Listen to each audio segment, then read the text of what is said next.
আসসালামু আলাইকুম।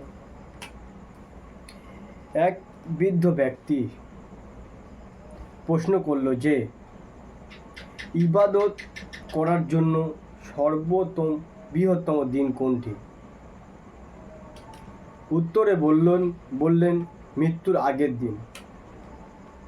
প্রশ্নকারী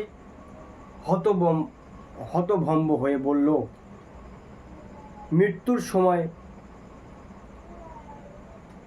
তো কারোর জানা নেই, মৃত্যুর দিনটা তো কারোর জানা নেই।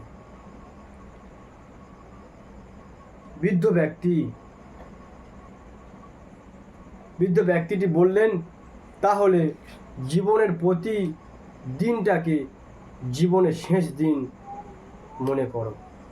তো আসসালামু আলাইকুম। যদি কথাটা ভালো লেগে থাকে আলহামদুলিল্লাহ, সবাই কমেন্ট করবেন যে কতটা গুরুত্বপূর্ণ কথা হলো। আমার সকল ভাই থেকে সালাম দিলাম, আসসালামু আলাইকুম। সবাইকে নামাজের দাওয়াত দিলাম, সবাই নামাজ পড়তে দেখো।